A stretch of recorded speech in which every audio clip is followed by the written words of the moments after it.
सत्यनाम बोलो गुरु महाराज की जय। बंदी छोड़ सरकार की जय। सत्यनाम महाराज की जय।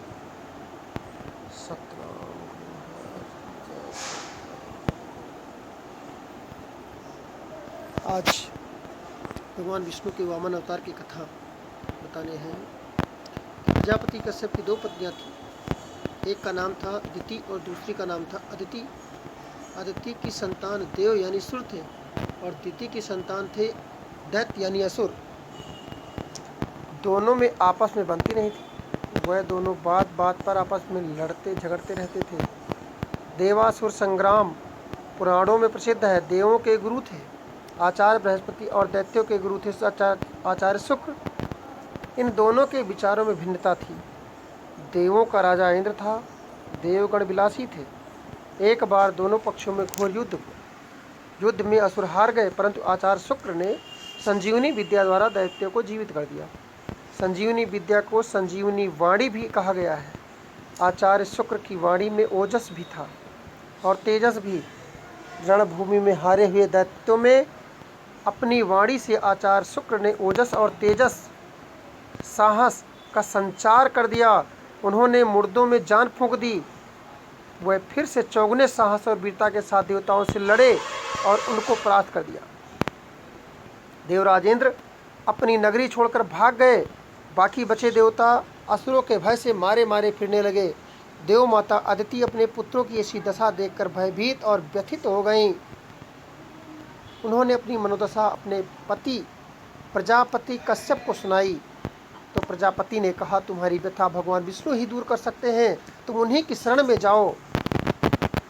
भृंगिरी वंशी ब्राह्मणों ने दैत्यराज बलि को महान प्रतापी बनाकर देवों को परास्त कर दिया। अब भगवान विष्णु ही देवों के सहायक हो सकते हैं।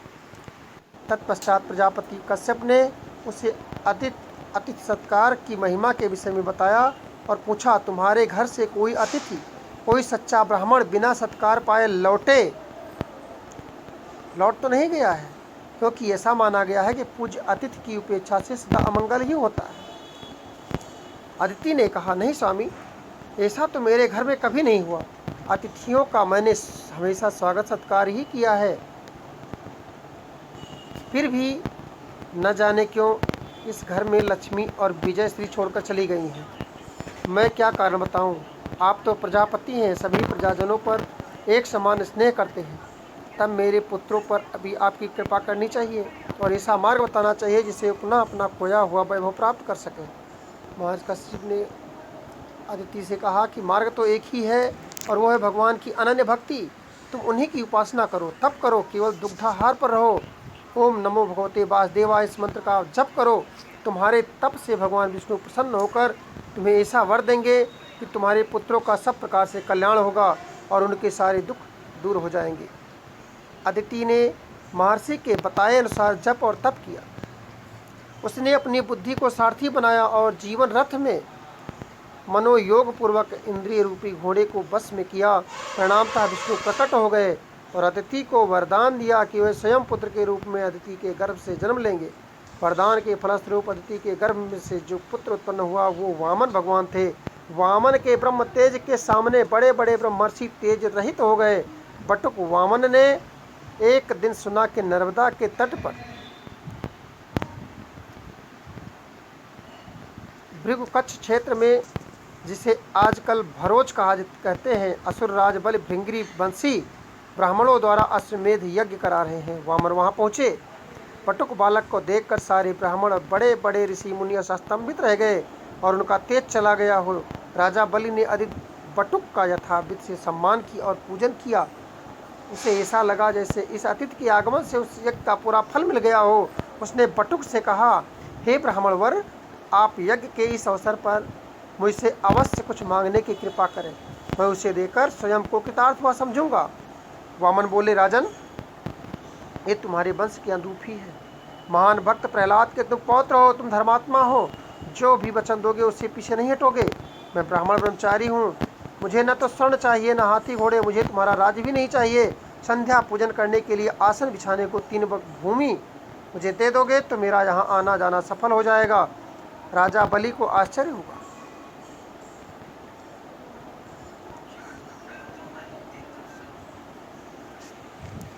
राजा बलि को आश्चर्य हुआ।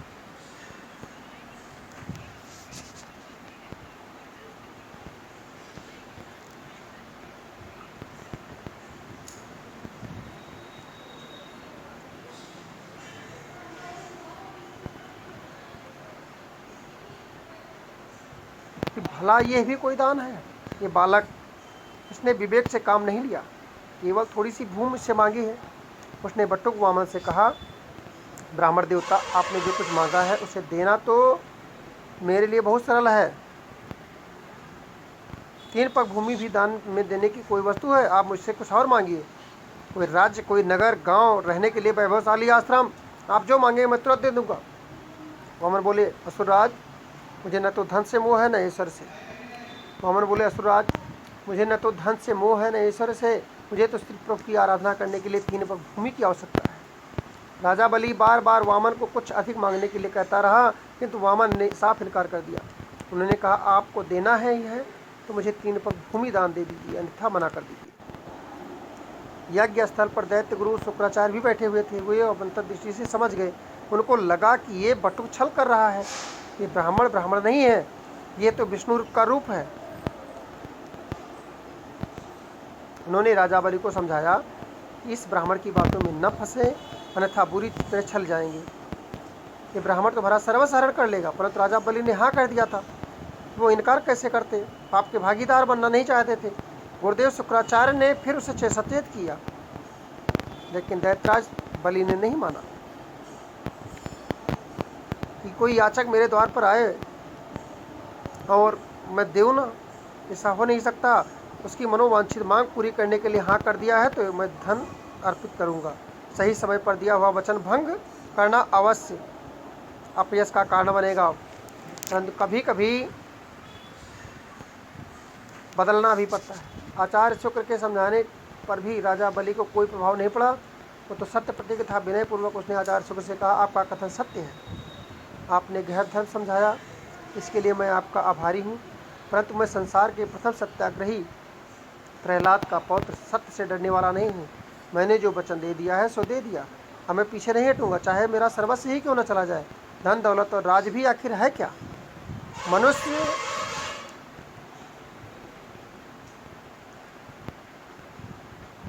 साथ में क्या ले जाएगा? कोई आकर अतिथि के रूप में मेरे प्राणों की याचना भी करे और देना भी स्वीकार कर लिया जाए तो उसे पीछे नहीं हटा जा सकता। दिया हुआ वचन में भंग कैसे करूं? मैं जानता हूं कि मैं आपके आदेश की अवज्ञा कर रहा हूं, जो उचित नहीं, परंतु सत्य का पालन करना भी तो आपने ही सिखाया है। सत्य पालन को ही मैं सबसे बड़ा धर्म मानता हूं। मांगने वाले को सब कुछ दे देने पर भी देने वाला दरिद्र हो जाए तो दरिद्रता ही उसके लिए सबसे बड़ी संपन्नता है। अतः मैं इस तेजस्वी बट्टू को इसका मांगा हुआ अवश्य दूंगा। मैं इसे न कहने वाला नहीं हूँ। शुक्राचार्य रुष्ट होकर चुप हो गए, पर मन ही मन शिष्य के सत्य प्रतिज्ञ होने पर प्रसन्न भी हुए। शुक्राचार्य की बात न मानकर जब राजा बलि को सत्य पर दृढ़ देखा तो वामन ने उसकी प्रशंसा करते हुए कहा, राजन, तुम्हारे कुल में सभी उदार और दानी हुए हैं। अब तुम मुझे मेरी मांगी हुई 3 पग भूमि का विधिपूर्वक दान करो। बटुक की आशीर्वाद को सुनकर राजा बलि, राजा ब्रह्मचारी, तुम अभी बालक मात्र हो, मुझसे छोटी सी छोटी बात मांग रहे हो। मैं चाहूँ तो सारी पृथ्वी का दान कर सकता हूँ। तुम मुझसे ऐसा दान मांगो जिससे सुखपूर्वक तुम्हारी जीविका चल सके। परंतु वामन को तो सिर्फ 3 पग भूमि ही चाहिए थी। वो बोले, मुझे तो सिर्फ 3 पग भूमि ही चाहिए। तुम मुझे वो भूमि देने का संकल्प कर भी चुके हो। अब बताओ तुम भूमि कहाँ दे रहे हो? यही भी ले लीजिए विप्रवर। राजा बलि बोला, जिस स्थान पर आप अपना पैर रख देंगे वो भूमि आपकी हो जाएगी। तो बटुक वामन ने अपने असली स्वरूप का प्रदर्शन किया।